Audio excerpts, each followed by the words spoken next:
Mes amis, aujourd'hui nous allons parler de la Crimée, et uniquement de la Crimée, exclusivement, parce que les Ukrainiens ont lancé une campagne qui dure depuis quelques mois maintenant, et nous en voyons les résultats.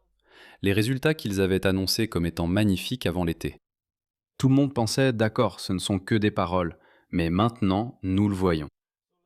Alors voyons comment cette campagne contre la Crimée, ou pour isoler la Crimée, a évolué en avril, juin, juillet, août. La Crimée est le joyau de Poutine. C'est en quelque sorte ce qu'il considère comme l'œuvre de sa vie. La péninsule est très importante pour la machine de guerre russe. De plus, des bombardiers ont décollé en 2022 pour lancer cette guerre contre l'Ukraine, l'invasion à grande échelle. Aussi, des bombardiers décollent actuellement de Crimée. De plus, des drones décollent de Crimée. Donc, c'est très important pour Poutine sur le plan militaire. Et aussi, des millions de touristes russes avaient l'habitude d'y aller. Je dis avaient l'habitude. La situation est différente maintenant. Tout le monde connaît le pont de Kertch, c'est la liaison avec la Crimée. Encore une fois, c'est en quelque sorte le bébé de Poutine. Il a été endommagé par les Ukrainiens, et maintenant, les trains entièrement chargés ne peuvent plus le traverser. Et les camions entièrement chargés ne sont pas non plus autorisés à le traverser. Il a donc fallu trouver des itinéraires alternatifs pour approvisionner la Crimée en tout ce dont elle avait besoin. Ainsi, la R220, ou l'autoroute de Novorossia, a été construite. Cette autoroute approvisionnait la Crimée, camion après camion. On parle de centaines et de centaines, voire de milliers de camions qui parcouraient cette autoroute, approvisionnant la Crimée en tout ce dont elle a besoin, tant sur le plan militaire que civil. Médiar a fermé cette autoroute. Ils la tiennent sous leur feu. Ils détruisent des camions depuis 4 mois maintenant, et c'est extrêmement douloureux pour les Russes. Alors ils ont ouvert un autre itinéraire, les voies maritimes de la mer d'Azov. On parle de centaines de navires, des pétroliers, des navires transportant du carburant, des cargos faisant la navette entre la Russie continentale et la Crimée. Cette campagne a vraiment commencé sa phase agressive en avril de cette année, 2026. Ici on peut voir, c'est des images incroyables je sais, mais on peut voir Boudanov, oui, Boudanov en personne, sauter d'une des tours Boïko. C'est l'une des tours. Vous pouvez voir que c'est écrit ici Crim 1, Crimée 1. C'est une tour de forage et de production de gaz située entre la Crimée et Odessa, à peu près. Et Boudanov, étant un officier du renseignement de si haut rang, sauter de là, c'est vraiment un énorme bras d'honneur à Poutine, disant qu'on peut faire ça. Nous avons la maîtrise des feux sur cette zone maritime. Nous contrôlons ces tours. D'ailleurs, après cette vidéo, les Russes ont envoyé des drones vers cette tour. C'est Boudaïnov qui rit littéralement au nez des services de renseignement russes. Normalement, on n'est pas censé faire ça quand on est un homme dans la position où était Boudaïnov à ce moment-là. Mais il l'a fait. Cela montre quel était le plan des Ukrainiens, à savoir qu'ils n'ont pas peur des Russes venant de Crimée et qu'ils vont isoler la péninsule par le feu. J'ai donc mentionné la deuxième route vers la Crimée, la route logistique, le transport maritime en mer d'Azov. Voyons ce qu'il en est à la date du 8 août. C'est une vidéo parfaite. Il y a des tonnes de vidéos, mais j'ai choisi celle-ci parce qu'elle montre que les Russes ne sont pas capables de protéger leur flotte fantôme en mer d'Azov. Voici donc l'un des drones ukrainiens chassant un des navires de la flotte fantôme russe en mer d'Azov. Et vous pouvez voir depuis la côte un système de défense aérienne Pantsir S, le système de défense aérienne russe le plus produit, tirant une roquette, des roquettes anti-drones, ou des missiles, pour abattre ce drone. Et il rate sa cible, bien sûr que oui. Mais ce ne sera pas la seule tentative. Nous pouvons voir une deuxième tentative du même système qui tire un deuxième missile, qui essaye d'abattre ce drone, et il rate encore. Ce n'est pas rien. Cela signifie que les Russes ne peuvent pas protéger leur flotte. Ils ont des centaines, voire des milliers de ces systèmes littéralement tout le long de la côte, ainsi qu'autour de Moscou. Mais ils ne peuvent pas toucher les petits drones ukrainiens. D'ailleurs, c'est ce navire que le drone va frapper. Et nous avons même un troisième missile provenant du même système, et il a encore raté sa cible. 3 missiles. Les Ukrainiens ont maîtrisé la technologie des drones, ou la taille, ou la combinaison des deux, à tel point que les Russes ne peuvent pas les abattre avec leur système Pantsir S. Nous avons quelques vidéos de Pantsir abattant des drones ukrainiens au-dessus de Moscou, par exemple, mais la majorité d'entre eux, ils ne peuvent pas les toucher. Donc ce chiffre ici est ce que Magyar affiche toujours sur ses vidéos où ces drones détruisent des navires. Ce chiffre représente bien le nombre de navires qu'ils ont touchés. C'est le 207e navire qu'ils ont touché depuis le 7 juin en mer d'Azov. 200 navires. On peut pratiquement dire que les Ukrainiens contrôlent ou tiennent sous leur feu la mer d'Azov. Cela enlève la deuxième route logistique que j'ai mentionnée. La première, le pont de Kertch, ne fonctionne plus. Et maintenant la mer d'Azov. Puis là, route R280. Les camions. Comment vont les camions? Si les navires ne ravitaillent pas la Crimée, les camions pourraient le faire. Voici l'autoroute d'ailleurs. Vous pouvez voir la ligne pointillée juste ici, qui passe par Marioupol, puis Méditopol, et ensuite vers le nord de la Crimée, à travers de nombreux ponts qui existaient ici. Je dis existaient au passé. Il y a énormément de vidéos sur cette autoroute, mais encore une fois, j'en ai choisi 2 pour vous, parce qu'elles sont très récentes. Le 9 août, c'était hier. Énormément de camions circulent chaque jour sur cette autoroute, et les Ukrainiens les frappent à leur guise. Voici l'un des chauffeurs de camions qui parle. Ils ont touché une voiture juste devant nous, littéralement. Et regardez combien de camions sont maintenant dans l'embouteillage. Ça brûle, on ne peut pas passer. Regardez, les gars, ils traversent le feu en roulant. Au fait, tous ces chauffeurs exigent un salaire bien plus élevé qu'ailleurs, parce que c'est une zone très dangereuse et qu'ils risquent d'être touchés. En plus, les assurances ne veulent pas vraiment couvrir ces camions parce qu'ils ont tendance à brûler à cause des drones ukrainiens. Donc, quiconque expédie quoi que ce soit vers la Crimée par l'autoroute R280, l'autoroute de Novorossia, devra payer des salaires énormes aux chauffeurs et des prix d'assurance exorbitants, si jamais quelqu'un accepte d'assurer. Donc, c'est très dangereux. Et il n'est pas facile de trouver une société de transport qui accepte cela, car cela met ses actifs en danger. Je parle des camions. Donc, approvisionner la Crimée de cette manière, c'est possible, mais cela coûte très cher. Vous allez perdre certains camions et les salaires sont fous. L'un d'eux a brûlé, 10 sont passés. Vous pouvez voir que ce convoi s'en est plutôt bien sorti. Mais d'autres convois n'ont pas autant de chance. J'ai un convoi du 6 août, et ils partent tous les jours d'ailleurs. Chaque jour, 10 à 15 camions, comme ça, sont détruits. Et dans ce convoi, 3 camions ont été détruits. Des drones ukrainiens frappent en plein milieu de la cabine avant, et c'est fini. Le camion brûle généralement entièrement. D'autres continuent. C'est simplement le prix que la Russie est prête à payer pour approvisionner la Crimée, et cela les épuise complètement. Littéralement. La pression sur la logistique est tellement forte, le coût est tellement élevé, et pourtant cela n'a toujours pas l'effet escompté. Il restait encore une petite route de secours avant de parler de l'effet qu'a maintenant ce déficit sur la Crimée. Il y avait encore une autre route que les Russes utilisaient. C'était la traversée en ferry du détroit de Kertch. Donc le pont ne peut plus supporter de lourdes charges. On parle de trains et de camions chargés. Il ne peut supporter que des voitures particulières. Il y avait donc la traversée en ferry sur le détroit de Kertch, assez proche du pont. Vous pouvez voir les ferries. Ils ressemblent un peu à des ferries ordinaires, comme partout ailleurs. Vous pouvez les voir. En juillet, en plus des frappes ukrainiennes sur la mer d'Azov, des centaines de navires, comme nous l'avons vu, ils ont mis hors service 5 ferries. 3 d'entre eux ont été gravement endommagés et ne peuvent plus assurer de missions logistiques. Les 2 navires restants, Lavrenti et Penagia, sont maintenant utilisés comme des barges non motorisées avec des remorqueurs. La traversée reste l'une des rares routes relativement sûres pour approvisionner la Crimée occupée en carburant. Cela signifie donc que les ferries eux-mêmes ne sont plus motorisés. Les moteurs ne fonctionnent plus. Mais ils peuvent utiliser des remorqueurs pour continuer à les utiliser comme des barges transportant des camions-citernes, comme vous pouvez le voir ici sur la photo satellite. Ils chargent ces camions sur le ferry et le remorquent simplement de l'autre côté. Ça fonctionne toujours. Cela peut et sera arrêté par les Ukrainiens. Et c'est aussi fortement surchargé puisque sur 5 ferries, seulement 2 fonctionnent. Tout cela combiné, les camions-citernes qui passent par l'autoroute R2080, quelques-uns des navires qui passent par la mer d'Azov, et ces 2 ferries réunies ne peuvent pas approvisionner la Crimée. Revenons un peu en arrière. Nous revenons au 16 juillet, car c'est la toute première fois que le gouverneur de la Crimée, occupé par la Russie, a admis la situation. Avant cela, ce n'était que des mensonges. Des mensonges sur sa chaîne Telegram disant que tout irait bien. Il y avait, vous savez, il y avait des pénuries d'essence, des coupures de courant, pas d'eau, et il disait « Tout ira bien, ne vous inquiétez pas, on gère la situation ». Le 16 juillet, voici le message qu'il a publié, et les choses ont empiré depuis. Concernant le carburant, malheureusement, il n'y aura pas de vente quotidienne garantie d'essence dans les stations-service. Cela signifie que nous ne pouvons pas encore établir d'horaire précis.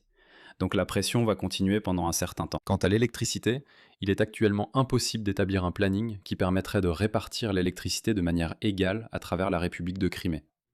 Parce que les Ukrainiens, en plus de tout ce que j'ai mentionné, attaquent systématiquement toutes les sous-stations qu'ils peuvent trouver. Même les plus petites sous-stations de 110 kW, ils les frappent avec des drones. Ils frappent les centrales électriques et tout ce qui est relié au réseau électrique. Et si vous regardez l'image satellite, vous pouvez voir que c'est comme la Corée du Nord et la Corée du Sud depuis l'espace. L'une est sombre, l'autre ne l'est pas. Il y a un an, la Crimée brillait de lumière vue de l'espace parce que c'était la destination touristique de toute la Russie. Maintenant, elle est sombre la nuit. Donc cette campagne des Ukrainiens a vraiment fonctionné. Comme je l'ai déjà dit, une fois la crise terminée et les objectifs fixés par le chef de l'État atteints, il s'agit en gros de prendre toute l'Ukraine. Si cela est accompli, j'expliquerai en détail chaque situation spécifique et exposerai le raisonnement derrière les décisions prises. Blablabla, discours politique. Il n'existe actuellement aucun calendrier équitable qui réponde aux besoins de la population dans toutes les régions.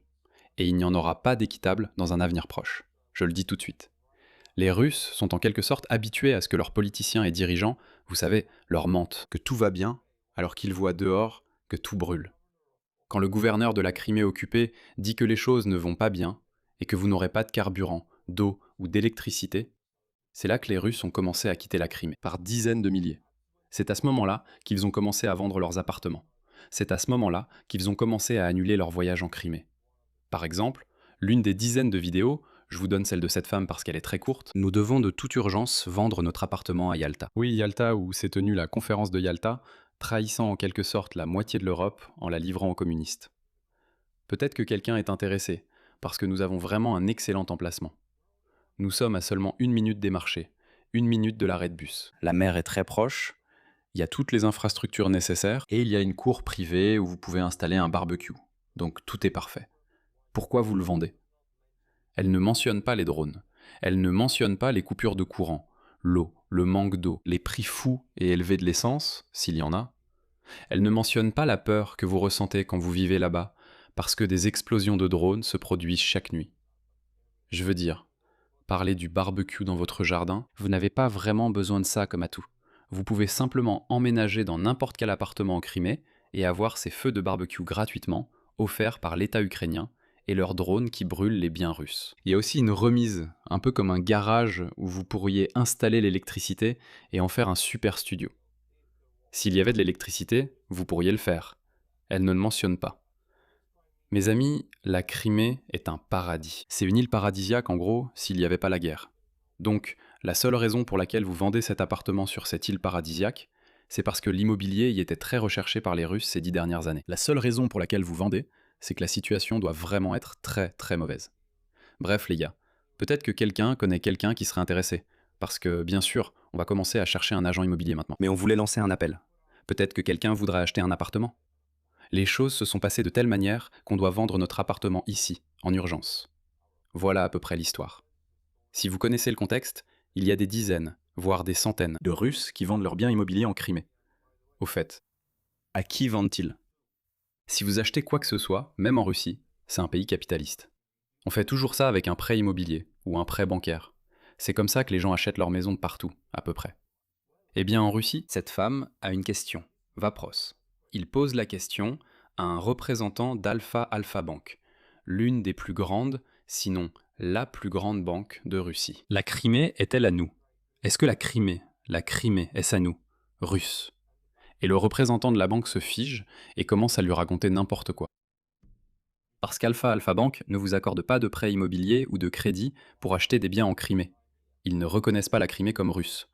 Ou même s'ils le disent en parole, ils ne veulent pas investir le moindre argent là-bas, ni prendre le moindre risque là-bas. Cela signifie qu'ils ne font pas assez confiance à Poutine et au gouvernement russe pour garder la Crimée en sécurité. Et si les banques russes ne le font pas aussi ? Je parlais dans la vidéo précédente d'Ozon, la deuxième plus grande entreprise de livraison en Russie, qui ne livre pas en Crimée, ne la reconnaissant pas comme faisant partie de la Russie.